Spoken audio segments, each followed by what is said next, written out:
This is the Blackout Podcast.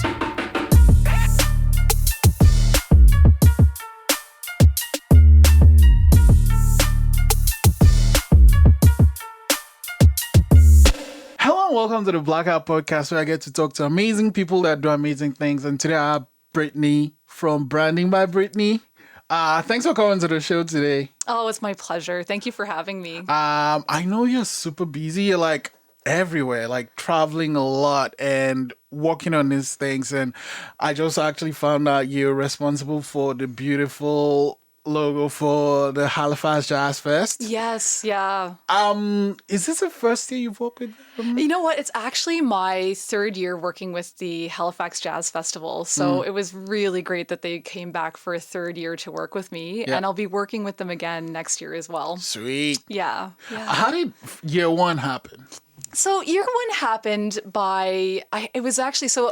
going back into ancient history, probably about 10 years ago, I worked at the Atlantic Film Festival. So one of the executive directors, Andrea Dawson Thomas, worked at the Film Fest, and she was part of the executive team there. And I had designed main images for them at that time. So she kept my name in mind, and just years and years later, she approached me again to design for the Jazz Fest because she's an executive member of the Halifax Jazz Festival team. So she's I believe her official title is the festival director. So yeah. Oh, okay. And how did you get to work with Atlantic Film Festival then? So this is a very unglamorous way to say this, but I was on Canada Job Bank. I was looking for new opportunities, and I came across the job posting. And I was still fairly new in my career at that point. I think I was probably only my third year into my design career. And I was like, wow, like working for the film festival, that was one of the things, like while I was going to school, it's like one day I want to design the main image for the film festival. And it was on my kind of career bucket list, so to speak. So I'm like, I'm going to apply for this. Like it was more of like a kind of advertised as like a production design position. And I was like, I'm going to give it a shot. So at the time, it was like really nerve wracking because it was almost like there was like a panel of 4 people who were interviewing me. Oh. And I felt like I had such a long shot, but that sort of never has stopped me from, going and applying for things that I felt were way out of my league. So they were sort of grilling me for about an hour and talking about my experience and all that. And then, I ended up getting the job. So yeah, even though I was very, very fresh in my career. So, yeah. And then let's rewind back from why design? Why design? Yeah. Because I think it's honestly where my biggest strength has always been. So I wanted to be a veterinarian. Oh, wow. I wanted to do that because I loved animals so much. Yeah. And I volunteered at the Atlantic Cat Hospital. So shout out to them. They're awesome people there. And I still take my cat there. So I wanted to do that, but I realized that you need to be incredibly strong with math, and you also probably need to have nerves of steel. You have to put down animals. So I really just felt like I wasn't cut out for the position. So the other thing I was really strong with was always art. So how I started was I would design these posters for class for different presentations I would do. And my teachers would start to collect these posters. They're like, this is fantastic. Like, this is a really great example. I want to show other students. And I was starting to sort of see at a young age that What school was this? This was at the time Basin View Elementary School. Oh, okay. Yeah, Basin View Elementary. And my teacher started to collect those Bristol board posters. And I was beginning to realize at a really young age that there is a power in how visuals influence people. And even as like a young kid, I was like, wow, like I got really good marks on this because it looked so not professional, but really interesting. And there's a power in that. So I just sort of kept doing artistic things all throughout elementary, junior high. I co-founded my junior high art club. Oh. Yeah, in Heron Cove Junior High. And we did like a wall mural on the outside of the school. So I just really always stuck with what I was good at. Now, it's still unusual that I selected design because I didn't grow up with having a computer in my home, which is really unusual for my age group. So unlike a lot of millennials who are exposed to computers at a really young age, I did not have that at home. So I remember saying to my digital arts teacher in grade 12, I was like, I think I'm going to be a graphic designer. And he was just like, well, how about photography? Because your computer skills are not really all that great. So I was a little heartbroken to hear him say that because I really looked up to him. But he was trying to look out for my best interest. But I needed to really practically make a living, but still be creative, which is what I'm really good at. So bringing those two things together. So I decided to go to NSCC and take graphic design. And honestly, I've never looked back. I've been a graphic designer ever since. So, but it was a challenge for me. Like I had to learn how to use a computer. I had to kind of push past definitely a lot of people doubting me that I could do that. Because I was not a typical person who would be probably getting into graphic design, not having any experience with technology at all at the time. Yeah. Wow. And how was it at NSCC? How long were you there for? I was there just for 2 years, and it was really an awesome experience and an interesting experience there because it was their temporary campus while they were building their waterfront location. Oh. Yeah. So I was just there for 2 years. It was a really intimate sort of class size. It was the video students, the photography students, and the graphic design students. So we all sort of got to know each other really well. And I'm still friends with a lot of those folks from that class. I ended up marrying one of them. So Okay. yeah. Wow. And so when you were done with NSCC, what did you start doing? So I had a work term at the hospital and Doing what? literally designing pee and poop charts. that was my What are those charts like? So it actually tracks like patients, bowel movements and when they go to the because that was actually something that they needed at that time. I was placed to back up a little bit, I was placed in the audiovisual department, and the audiovisual department at Capitol Health at that time was in charge of not just video, audio, graphic design services, but also porter services as well. What was that? Porter services is really getting people or things to different places in the hospital. So the same man that was in charge of that department was also in charge of porter services, which is really unusual because you have, creative services and then you have this vital function in the hospital of porters. So I did my work term for a month there. They're like, you were great. We have no position for you here. However, are you squeamish around dead bodies? This is actually true. And I was like, well, I was 20 at the time. I'm like, I think I might have been at a funeral once when I was 5. I really don't know, but I'm willing to give it a shot. So they were like, okay, we'll hire you on. And it was, a decent paying gig. I actually have always loved helping people. And, when you're working with sick people, they're obviously don't want to be there. And if you can be pleasant to somebody while they're not well, it made me feel good. I desperately wanted to be in my career and in my field. So I eventually moved on from porter services and I got my first job here in Halifax at a small coffee shop called Uncommon Grounds. Oh. Yeah. So that was my very first real design position after moving away from porter services. So I have to give a shout out to Gordon Stevens. He's the owner of Uncommon Grounds and still is the owner. So if you go into their coffee shop to this day, you buy a bag of one of their coffees. They still use the same labels that I designed about, 11 years ago now. Oh, wow. Yeah. So I got to design a lot of package design, just anything that they needed. Where I was an in-house designer, I had my hands on absolutely everything. I got to work on a lot of illustration and it was just a really, really cool first job and a super creative first job for a brand new grad. So I think I had been looking for work probably for about I'm going to say 6 to 8 months after I got out of NSCC because I was doing the porter thing. But that was really where I cut my teeth and I started working with them originally. Yeah. What was the inspiration for your label? So I think there's a series of about 12 different labels and they already had names. So I can remember one in particular. It was Swiss water decaf, but it's all different places in the world that the origin of this coffee comes from. Oh, okay. So Uncommon Grounds has a roaster that they work with called, I believe, Nova Coffee. And I think they're based here in Sackville. So they're a local small business business as well. And they create all these custom blends for Uncommon Grounds. So the beans are from different origins. So what I did was I did a lot of in-depth research about each area of origin where that coffee came from.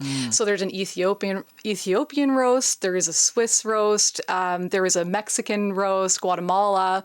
So I took inspiration from different textiles that were worn in that area, or like the different geography of that area, or different colors of their, like, you know, their flags or their, so I really researched a lot. And actually that really taught me that research before you do design is so crucial, because it really impacts the final creative result that you get. Yeah. So that's you know, sort of how that creative came about. Yeah. And when did you start Branding by Brittany? I started Branding by Brittany.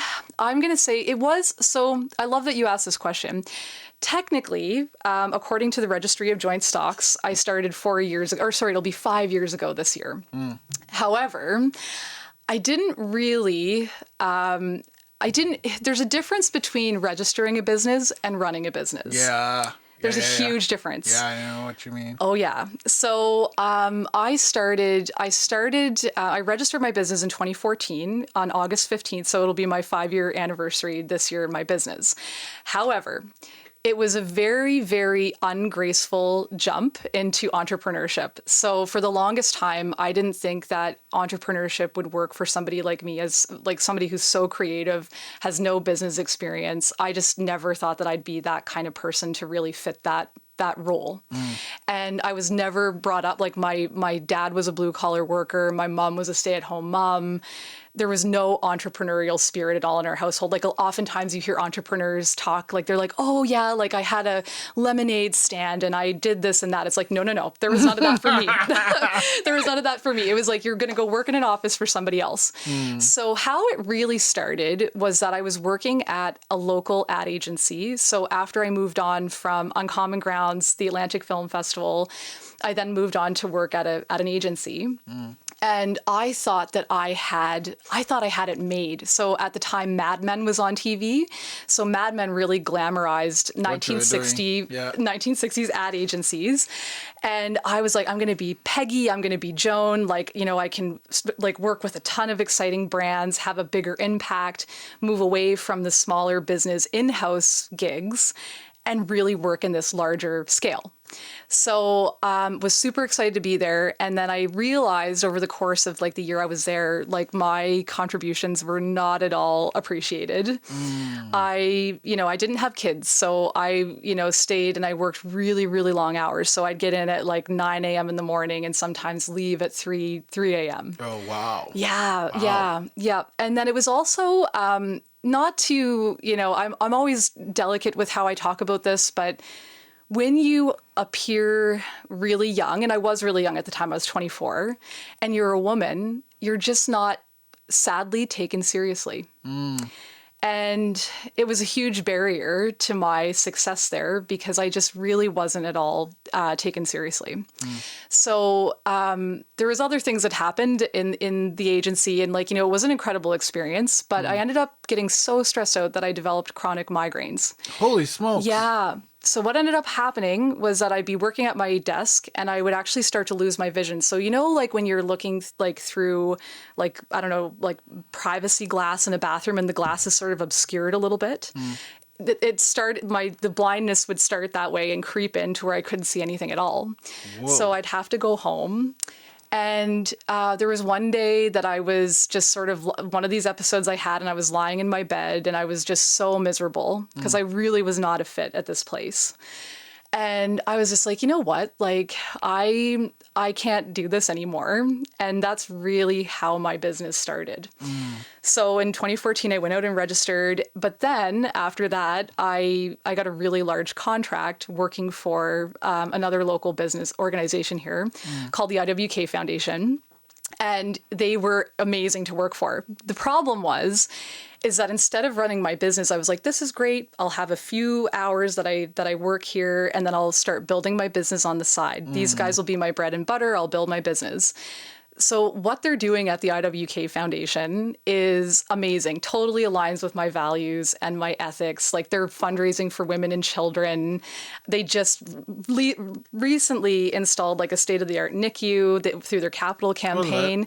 Yeah, the NICU, neonatal intensive care unit. Oh, okay. So babies that are born prematurely, they need special care. And just literally blocks from here, we have a world-class NICU unit in the IWK.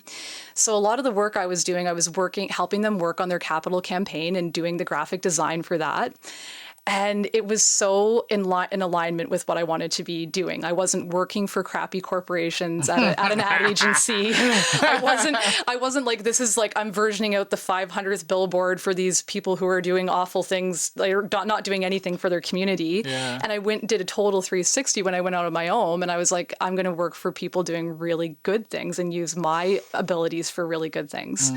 So it was really great to work for them. But what ended up happening was that my idea of running a business was totally cannibalized by what they were doing. And like I loved lending my skills to that. So I didn't set aside any time to run my business. So I worked for them for about 2.5 years. And then finally, I was like, you know what, like this is wonderful. I love what I'm doing, but I'm not running my business. I've registered my business and I have a nice contract, but I'm not running it. I'm not out there actually, being my brand. I'm not out there actually doing that. So like something's got to change.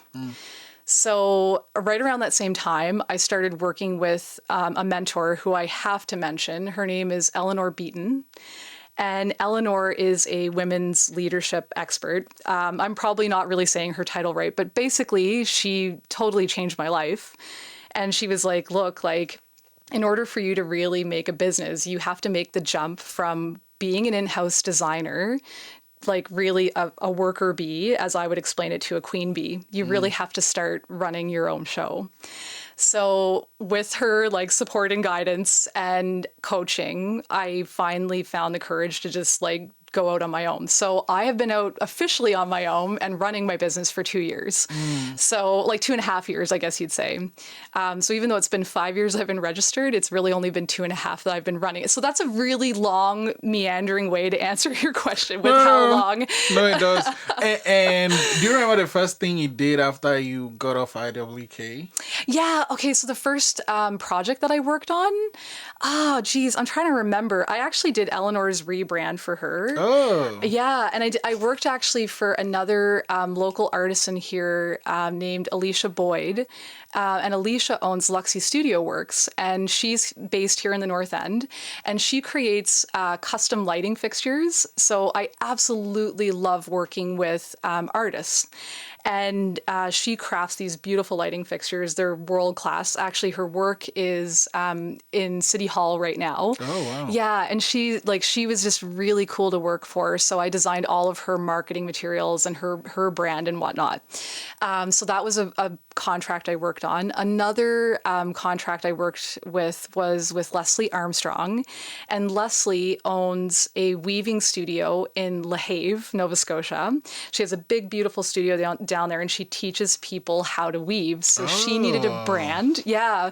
So I worked with her on her brand, and I still continue to work a little bit with the IWK at first. I designed their annual report when I was off on my own. And then later that year, I actually had the opportunity to work with Lionsgate, and I partnered with Lionsgate on a website redesign for them for a talk show. And the talk show is called Wendy Williams. So, love her or hate her, Wendy's this really opinionated woman. And, I don't always agree with what Wendy says, but she's just really strong and passionate. I'm like, I have to be involved with this rebrand for her website. So I played a small, fairly a small but strategic role with working with her and redesigning that website. So it's really, been with local artisans. It's been with, international companies, non-for-profits. So I'm still continuing to do work all around the world in that sense. And why did you decide on that name? Branding by Brittany. Okay. So this is a really dorky thing I have to admit to you. I love alliteration. So And it's maybe a little cheesy, but I love the sounds of all words that start with the same letter. I love it. So Brittany, branding, it speaks exactly to what I do and how I help people, like where I help them with that, and their brand is what I help them with. So I just thought it rolled off the tongue really nicely. Oh God. So you and then one of the things you do is you do this coaching classes. Coaching classes. Well, like seminars. I've seen some videos of Oh, you. yes. So workshops. Workshops. Yes. Yeah. So branding workshops are a new offer that I just started to offer, as well as public speaking.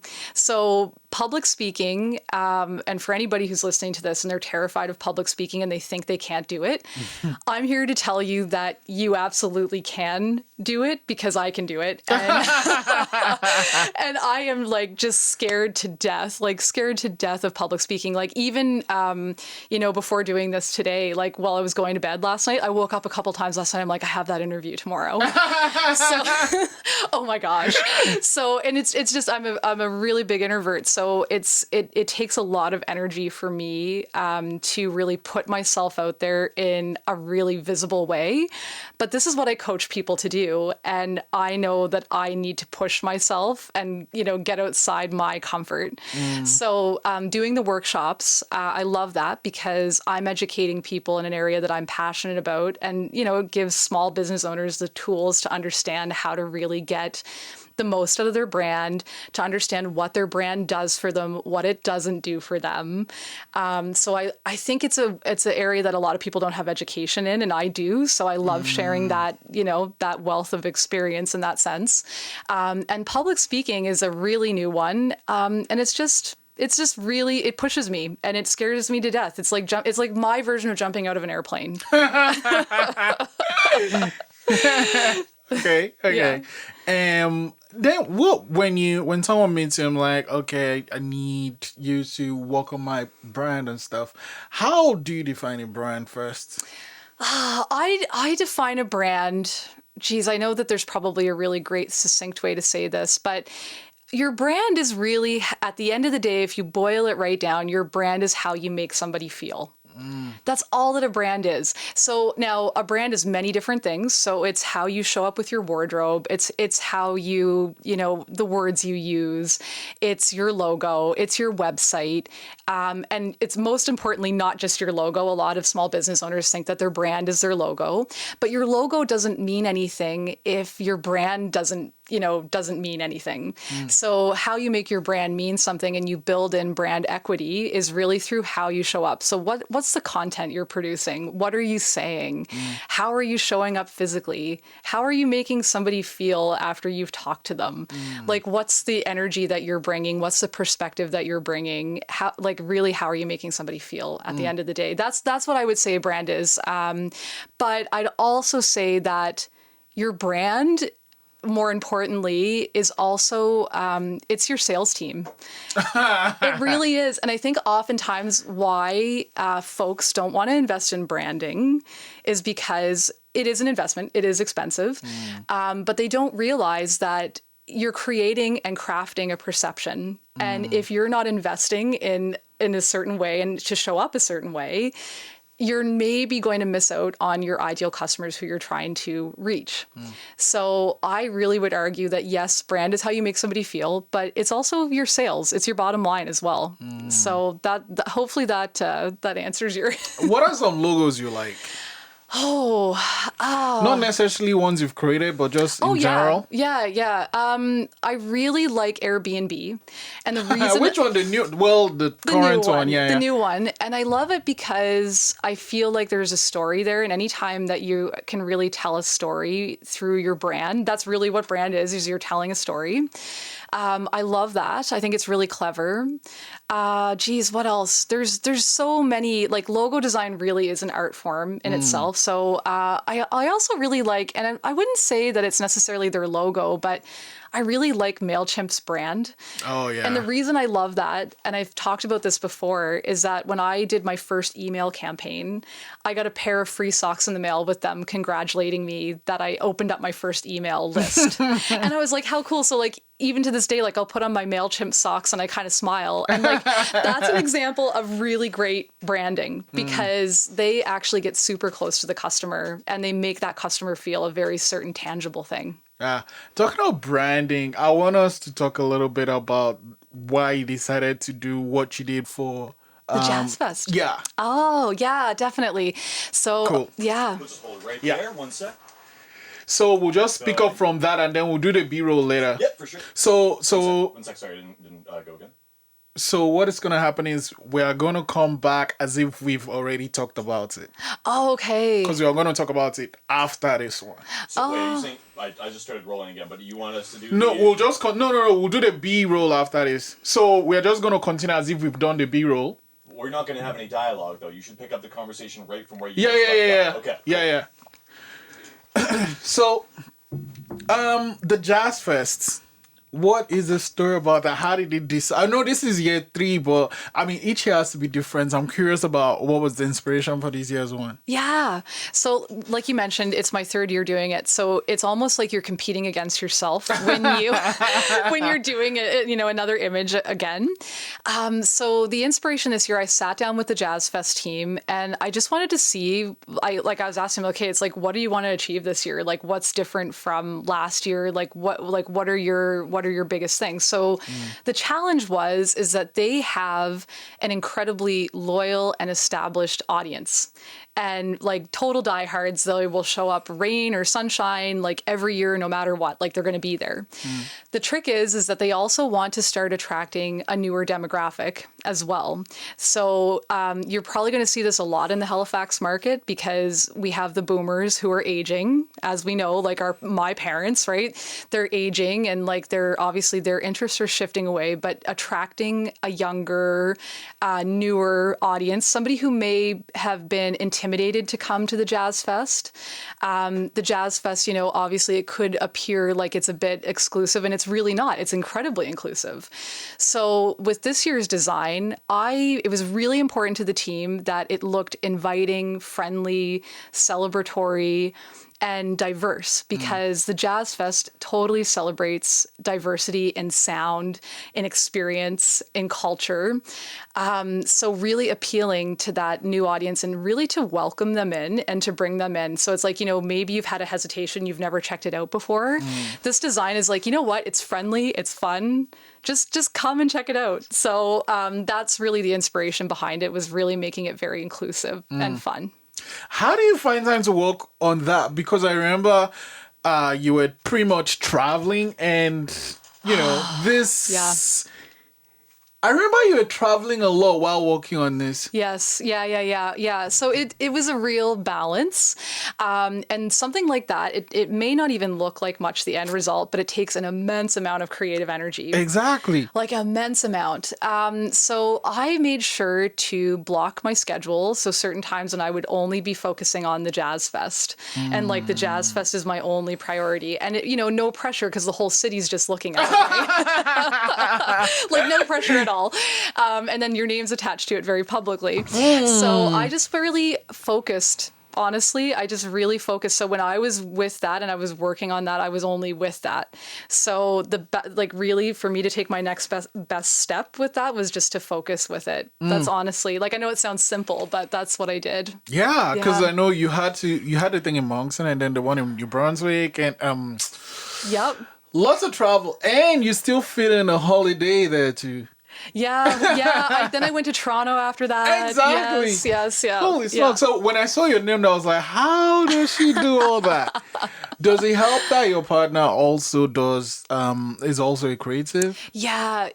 Chris Gaworski, for anybody who's listening, I know that he's been a guest on this show as well, and he'll be coming up as well. But so like I mentioned, I met Chris in college, and he is, I often wonder if I would still be in this field without him. Because really, always collaborating with him all the time on this kind of stuff and other projects, I'm so fortunate that I have a partner who really gets it. And Chris is such a master of his craft. He is incredible at what he does. He's also an incredibly supportive and patient husband, because I get into my zones with, being creative and also being a business person. So I don't know that I could have done it without his support. Like, oftentimes people don't talk about, how important it is to choose a partner that really supports you in your endeavors, because you are who you surround yourself with. So, if he wasn't supportive in that way or didn't really get it, I think I'd have a really hard time showing up as creatively as I do. Yeah. Wow. I talked to Chris. Chris is great, and I love his photography and his logo is there. Oh, you actually did. Obviously, Yes. you had to do that. I didn't. I didn't even think of that. What was the process for that? With Chris, yeah, the logo. He was saying he loved that camera. Yes. Yeah. So it's a really interesting process because Chris was my very first logo design project ever when I first got out of school. So I was I think 19 when I graduated. He was starting his photography business at the same time because we graduated together. So he graduated from NSCC's photography program. I graduated from NSCC's graphic design program. So he needed a brand and I needed photography. So I needed somebody to photograph the work that I had done to obviously attract more clients. So for my promotional stuff, and he needed a brand because he just, before I met him, he literally had a black and white invoice. It said Chris Gaworski, and then that was it. So it was like, okay, we need to do something with this. Yeah. Now, truthfully, when you design your first logo, you really have to learn as you do it. I had no idea what I was doing, but I knew Chris really well, and I knew that he had this love for vintage cameras. And the very first camera he ever used, I believe, was a Kodak Brownie. And that's the symbol that we came up with for his logo, because it really spoke to his roots and it spoke to his sort of creative process as well, really keeping things analog as much as possible. So it was just so Chris. So we chose that as his emblem. And it was this really thin line drawing. And he had that probably for too long, because technology, when it evolved, everything is more so on screen. So those really fine, thin lines, when we first designed them, just really weren't holding up on mobile applications or on web. So we revisited his brand, probably about 3 or 4 years ago now. And I'm like, you just need something bolder. So we got rid of the fine lines, and now it just punches off of a website, and it's unmistakable when you see that mark. It's like, oh, that's his blue. It's really signature. And actually, I forget the stat, but color is one of the most biggest identifiers of brands. So when you're looking at different brands, you're like, that's Airbnb coral, or that's Firefox orange and blue. So but it was a really cool evolutionary process working on that logo over a course of 12 years now. So, but yeah, we've revised it, and it's just a lot more sharp. And now, what's the process when you work on a logo? I come and say, oh, I want to make a logo for my company. What happens? Oh, okay. So first, we really determine, I have a consultation call. That's the first step. The second step is that I always do a brand questionnaire. So that really determines your brand positioning, because your visuals usually come after that positioning. It's like, I need to know who your customers are, who your competition is, and what's your area in the market that you really need to show up with. So we have the questionnaire. Then I do something a little unusual in that I send my customers to Pinterest, and I set up boards for them to pin images to that resonate with them. So I use it like my visual sort of crystal ball, because it's sometimes really hard with creativity to speak the same language as someone else. What kind of images would they put there? So I set up boards, other logos they like. Oh, okay. And colors they like. Okay. So everything else I fill in the blanks. But I just want to get inside their head to see what logos they like, what are competitor logos that they like, what are colors they like, because color scheme is so incredibly important. So I really just use that as my like I say, my visual crystal ball to get inside their head and see what they like. So I use that as a piece of the process to coming up with something that really will resonate with them and their audience. Then after that, I jump right into the creative process. I develop 3 different types of logos, three totally different styles, and then we pick one, and then we sort of revise that afterwards to really boil it down and refine it to what they're looking for. Gotcha. So yeah, that's generally how the process works. Yeah. And then how much time is put into that? So usually it's no more than 3 weeks with a week of revision. So I would say when you're looking at getting a logo designed, I would set aside a month to really get that done. Now that's just the logo. There's obviously, like we had discussed, many other pieces to brand and what makes up brand, but your logo, to really just get that down, because you really want to make sure you do your homework with that positioning. I'm going to say about a month. Oh, wow. Yeah. And then, oh yeah, here's one question I always want to ask a designer. Yeah. Like a company, bulk brand, it was yellow and red. Yep. And then they changed to black and whatever. I think black and red or something. Is it black and yellow now? Oh, black and it's black. Like the main background is black, and then the other one, I think it's black and red. I think. Yeah. How much is expensive to do that? I know, but like, what are some of the reasons that companies do that? To rebrand. So I think that so your market is always changing all the time, and it's always good to kind of check in. It's like, who's really coming through our doors? Like, who is our customer actually? Because you could do that research 6 months ago, and then in 6 months it changes. So it's like, oh, like, maybe there's more like millennial. What is it? The one that's after? I think it's Gen Z, right? So like, they're coming into the marketplace now, and they have a totally different appetite and taste than millennials and boomers.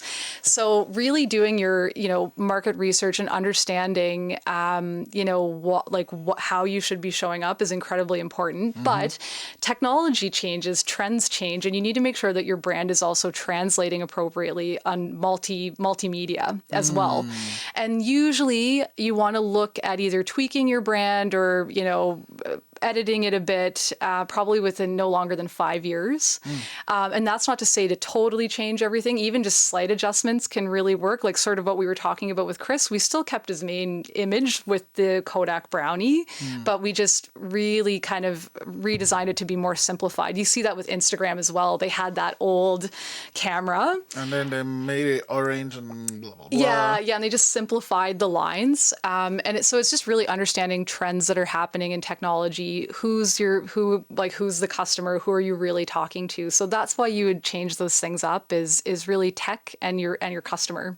And you said you didn't really have a computer background. How long did it take to adopt it? Because was it like you never used computers until you got into NSCC? Pretty much. No, we did, honestly, at our elementary schools, I had like a floppy disk that you'd put into the computer, and you did a couple little assignments on Microsoft Word. But my parents were actually scared of us breaking the computer. So we had a computer at home, but we weren't allowed to touch it. So I think it's called technophobe. They're technophobes.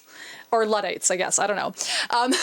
But they were just scared of technology. So what I did was, when I went to NSCC, it probably took me a good year to really understand how to start to really use the tech. And I was so scared, like it was very much like a white knuckle approach, and I was getting really low grades. So I said to my teachers, because I was like always an honor roll student, and I was getting 70s and 60s. So I remember I went to my teachers, Rob and Crystal, they're still there. They're great. Rob Hansen, and oh my gosh, I'm blanking on Crystal's last name, but she's a fantastic instructor at NSCC, the Waterfront campus. And I said to them, I was like, I don't understand. My grades are so low. I'm not getting this. And they're like, you are, like, just keep going. So it was a real curveball for me. Like, most other students were picking it up and doing it a lot faster. So I was watching everybody kind of, go past me really quickly. So then there was that. And then it was also like, oh, I'm just not getting it. But I just needed to keep going. Yeah. And what apps do you enjoy using for work? Yeah. So Adobe Creative Cloud is probably the industry standard that most anyone would use. So my tools of the trade would be InDesign, Illustrator, Photoshop, Adobe Acrobat. But, there's also some really great free online tools that everybody should know about. So So there's something called Canva, and Canva, not everybody's heard of it. And it's not Canvas, it's Canva. And it's sort of like a image creation tool like InDesign, but it's totally free, and everybody should use it. It's just a really effective way to create graphics for your business, for whatever you want to promote on social. So that's another great tool as well. Awesome. And I'm going to end with this, so we know you've done all this, and then with the Jazz Fest thing, it's happening soon. What is in the horizon for you? Yeah, for me, I want to, you're going to be seeing me still doing more speaking engagements. I really want to get out there. I'm building a new keynote right now. I'm going to be actually revising my brand. So that's actually something that's coming up that I'm really excited about.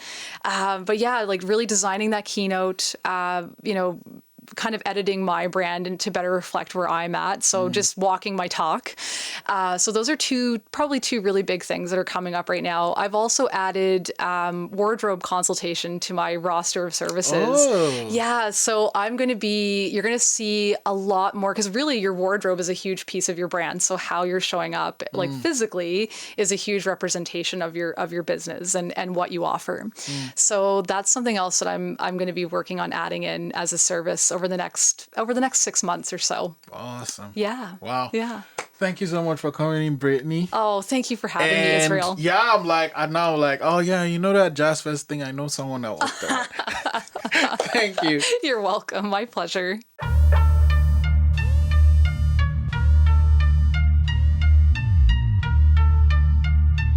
This is the Blackout Podcast.